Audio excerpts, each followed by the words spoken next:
Mission को 98 में मैंने स्टार्ट किया और 88 में परंपरागत चिकित्सा पद्धति ट्रेडिशनल हेल्थ सिस्टम को मैंने खुद ने स्टार्ट किया। भारत की पहली महिला हूँ कि मैंने इसे स्टार्ट किया।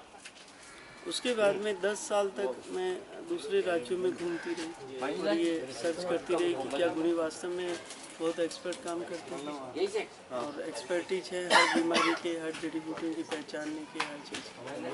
फिर मैंने ये देखा कि नहीं, इनमें क्षमता है, बस इनका डॉक्यूमेंट नहीं है। और ये पीढ़ी दर पीढ़ी आते हैं, गुरु शिष्य परंपराओं से आते हैं, चरवाहों से आते हैं। तो ये सारा होने के बाद मैंने 13 राज्यों के लोगों को एकत्रित किया और 98 में मैंने राष्ट्रीय गुणी मिशन की स्थापना की।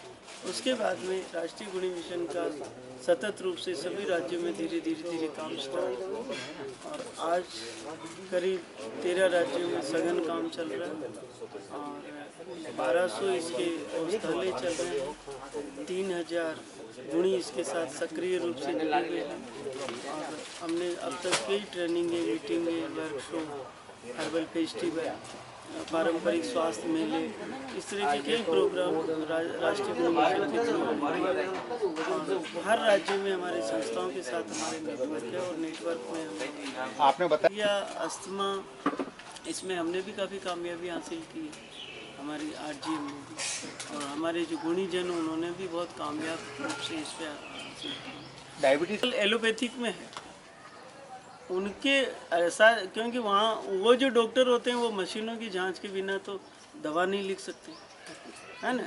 और हमारे गुणीजन तो नस देखते ही बता देते हैं और लक्षण देखते ही, बीमारी के लक्षण देखते ही आइडिया लगा देते हैं, बता देते हैं कि इसको ये बीमारी है। इसलिए असाध्य एलोपैथी के लिए असाध्य है, परंपरागत चिकित्सा पद्धति के लिए कोई असाध्य नहीं है, गुणियों के लिए कोई असाध्य नहीं है।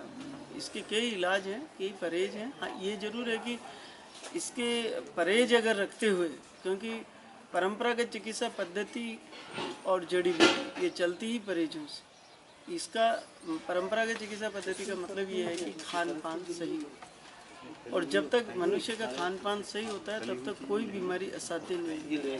और जड़ी बूटियों में वो शक्ति है कि डायबिटीज भी खत्म कर सकती है, अस्थमा भी खत्म कर सकती है, और गठिया भी ख़त्म कर सकती है, साइटिका भी कर सकती है, और ये स्लिप डिस्क का जो है वो भी ख़त्म कर सकती है।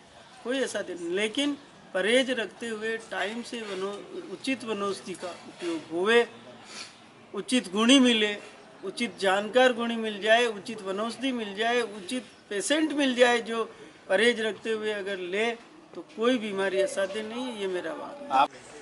100-150 पेशेंट रोज़ आते थे, उसमें कुछ तो सलाह भी लेने के लिए आते थे, कुछ भीरूलाल जी के पास स्लिप डिस्क, साइटिका का, नस का इलाज कराने आते थे, कुछ ये दवाइयाँ लेने के लिए आते थे गुणियों के साथ। तो इस यूँ करके 150 का हमने लमसम अंदाज डेली 1100 मरीज हैं और अब तक 1100 के करीब 1100 के करीब मरीज आ चुके हैं 5 दिन में। 1100-1200 के करीब हो ही जाते हैं अब तक। और इसमें जैसे डायबिटीज़ है, अभी डायबिटीज़ की बात कर रहे थे कि डायबिटीज़ ये मानते हैं कि भाई ये लगने के बाद में बिल्कुल ये ठीक नहीं होगी और ज़िंदगी भर इसको लेके चलना है। लेकिन मैं समझता हूँ और मैंने जो अनुभव किया है इतने सालों में, ये क्या है कि हमारी लाइफ स्टाइल की वजह से ऐसा होता है, क्योंकि हमारी लाइफ स्टाइल है, खान पीन है, वो हमारा चेंज हुआ है, उसमें हमने छेड़छाड़ किया है, तब जाके हमें ये प्रॉब्लम हुई है। और मेन जो हमारा पाचन तंत्र है, कि इसका जो कारण है, क्योंकि पेनक्रियाज है वो इंसुलिन से इंसुलिन से क्या, जो हम शुगर लेते हैं तो शुगर को वो इंसुलिन में परिवर्तित करता है, उसके बाद में उसका सिस्टम गड़बड़ाया है, तब जाके ये इंसुलिन बना नहीं पाता, वो हमारा शुगर है वो ब्लड में मिल जाता है। तो ये होता है मेनली, पाचन क्रिया हमारी बिल्कुल गड़बड़ आती है, उससे पाचन नहीं हो पाता है, क्योंकि हम खाना लेते हैं उसमें भी शुगर होता है, और कोई चाय लेते हैं उसमें शुगर है ही है डायरेक्ट, तो उसको परिवर्तन नहीं कर पाता है, तो हमारा पाचन क्रिया बिल्कुल ख़त्म हुई है, हमारा बिल्कुल सिस्टम गड़बड़ आया है।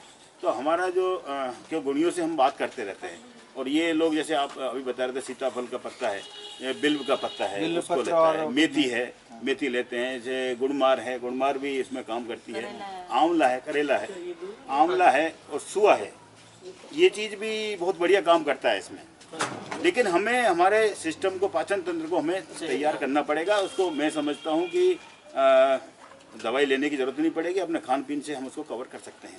और जब फर्स्ट में मालूम पड़ता है कि हाँ ये डायबिटीज़ है, तो हम खान पीन को चेंज करें। हमारे RBR को हमारे जो भी योगा वगैरह हैं या और भी जो हमारे रूटीन के वर्क हैं, सुबह घूमना है, ये चीज़ को हम करें तो आराम से जी सकते हैं ये लोग। क्योंकि हमने इनके घर पर भी होम क्लिनिक, इन घर पर अस्पताल खुलवा रखे हैं और इनके पास में इतने जटिल पेशेंट भी आते हैं। और मैं एक बात मैं बता दूँ इनके लिए कि इनके पास में जब आता है मरीज़, जब वो सब तरफ से हार थक जाता है।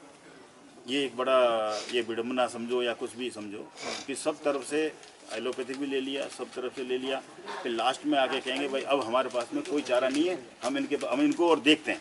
वो देखने के लिए आते हैं कि हम इनको और देखते हैं, तब इनका इलाज करते हैं। अब जैसे बरदा राम जी हैं, बरदा राम ने इलाज किया, वो उनका नाम भी बताएंगे। कितना वजन था बरदा उनके?